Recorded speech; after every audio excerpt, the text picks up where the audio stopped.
Mikel, could we speak about the difference between the studio and the atelier for your grandfather? Yeah. Okay, my grandfather had this make a big difference between these both places. In fact, he had the studio was like a human body. You have your mind, you have your head in the upper floor, we could say, and he had there the studio. The studio was a place where, like your mind, everything begins. The ideas, first drawings. It was, in fact, a very quiet place. He loved to listen music. He loved Johann Sebastian Bach, Mozart. Camera music. Like the camera music. Even when you turn on the light in the studio, the music starts to sound. So that was a place for your mind, for the mind, where everything starts. And then in the ground level, one just behind the studio, he had the workshop, the atelier in a way. And that was the gut. Yeah, that's when you have where you have your stomach, your hands. The power is there, the action. So he worked in that way. In the upper level, the ideas, the first steps. In the ground level, down in the downstairs, the fight, the material, the fire, everything there. And that was a very noisy place. It had another rules, and this was it was a great way to explain how he used to work. First the mind, and then the action. And the studio and the atelier were in San Sebastian. Yes, they were in San Sebastian, yes. But every summer you were coming, your grandfather and grandmother were coming to Menorca. Yes, that's it. Since 1989, when they came to the island and they bought a place to spend their summers, we used to spend like 2 or 3 months in summertime here in Menorca. And here also he worked a lot. I mean, my grandfather was always working, in fact, so the work, as I said, in the studio, it's here in the mind. So he said even 2 places here to work. One was a place for working the paperworks. It was very close to his room in the house. There was a kind of a big window. It was not in the room, just when you get out of his room. He had a very large table, quite low, with a small blanket, with a small chair, open to the ocean. He could see the Wow. natura and the sea and the wind, feel the wind. And there he used to draw, work the gravitations, these paperworks, cutting them. And you could see how summer was going on, time was going on, because the wall behind, which was a white wall, he started to hang the works he was doing. So you could see if we were at middle summer, I mean half summer, with just half of the wall full of papers, and at the end of the summer it was full of papers. And then he also had, he systemated a place to work the chamota clay, the lurras. Chamota Clay. It's a material, it's a hard clay, we could say, that you work full. It's full of material, it's massive, it's solid. And he used to work during all the summer, the works here with natural tools to make like the movements in the material. He spent all the summer working on those lurras, and then he did not have the proper oven to cook them here in the island. So once the summer finished, he took all these lurras into the car, Wow. go to San Paul de Vans, and they were cooked there. But they were done in Menorca. And then if you look to the name of the sculptors, you can recognize them because the lurras, they are all called lurra, which means ground or earth in Basque. And they have a number. There are lurra G, a number, or lurra M and a number. G means grass. It's been done in grass in France. And M means Menorca. It's been done in Menorca. And here we can visit prehistorical sites, which are absolutely amazing. And you think this site, this construction, this strange stone had an influence on his work? Absolutely. There is my grandfather was a very curious man. He was always looking very carefully to things. It was not just about to look. It was to be able to see. So give time to really see what is happening there. So he was very able to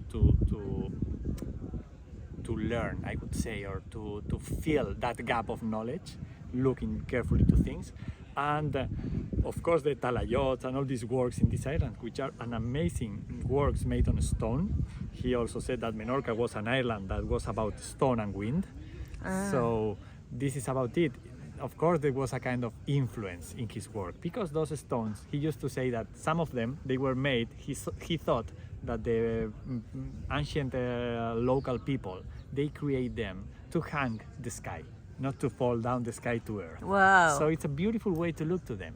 And then if you look to his work in the 90s and late 90s, you can see even some kind of references in these monumental sculptures, which you can see in Chillida or in other places in the world.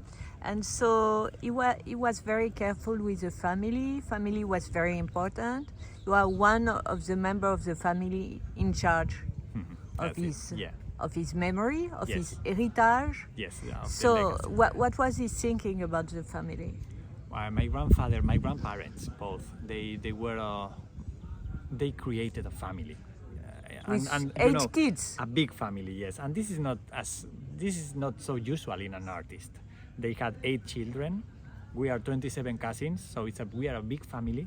But we were always very close together, one to others, because my grandparents, for example, we had lunch every Sunday in my childhood at my grandparents.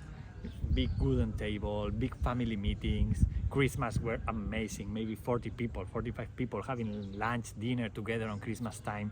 So they really, they worked the concept of the family. I think that for them it was not just a family, it was a place itself, a place where you belong to, in a way.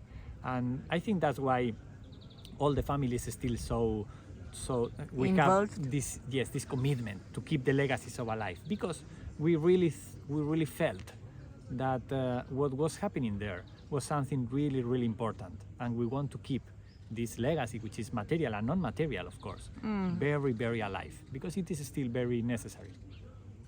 And how old were you when he passed away? I was 20 years old.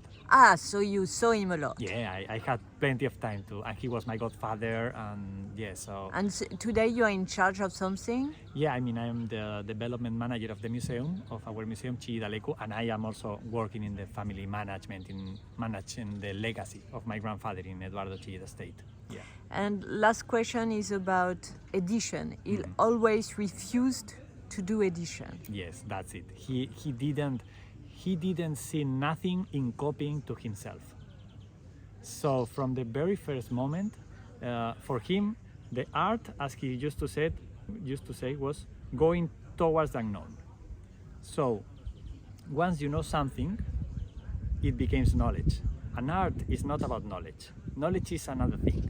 It's great for the technician, but for the artist, but he did edition of papers. Of papers, yes, because he worked a matrix, a litho, a stone if it's a litho, whatever. So he make editions in paper, but never in a sculpture. I mean, they did a try, but for him that was something very crucial in his work. So he did it once. He did it once. What year? Yeah, in 1957.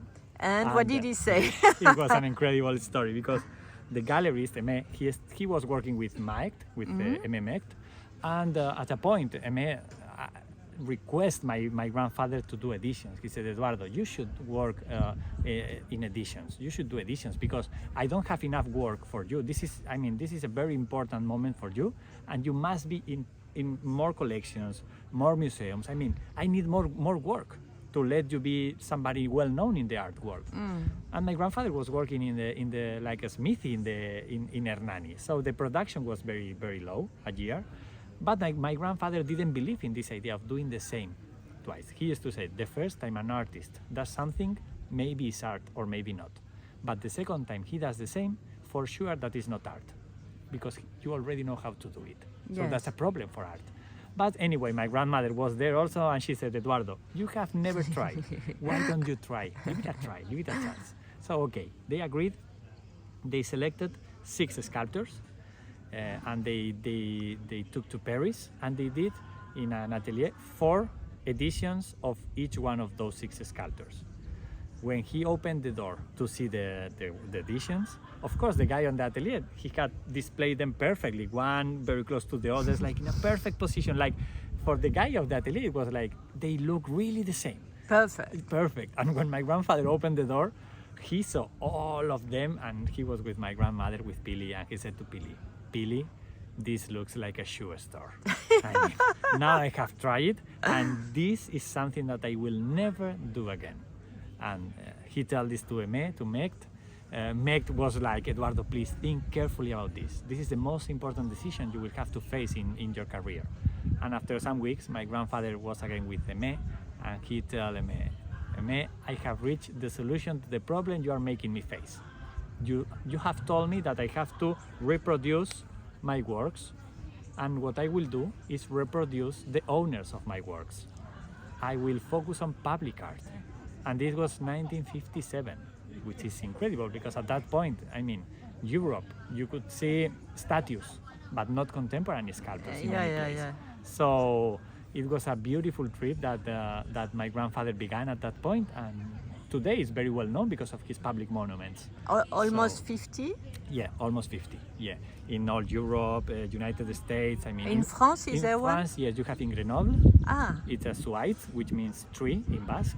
Okay. So it's a beautiful sculpture for the commemoration of the Republic, the French Republic. So the topic is the fraternity, and it's like a tree, like a branch, which is and open we need on that branches. now. Yeah, and it has a beautiful text on the sculpture which says something like, "We have to remember that we are all branches of the same tree. Oh. We are all brothers." Beautiful. So it's a beautiful, yes. And then of course you have Come of the Wind in the UNESCO in Paris, in the city center, which is a lovely sculpture in the gardens of UNESCO in Paris. And then in Helsinki, in Finland, in Lund, in Sweden, in Germany there are a lot, 9 public monuments in Berlin, Münster, Munich, Trier, Bonn, I mean, and then United States, yeah. Okay, super. Muchas gracias. Thank you very much, Enchante.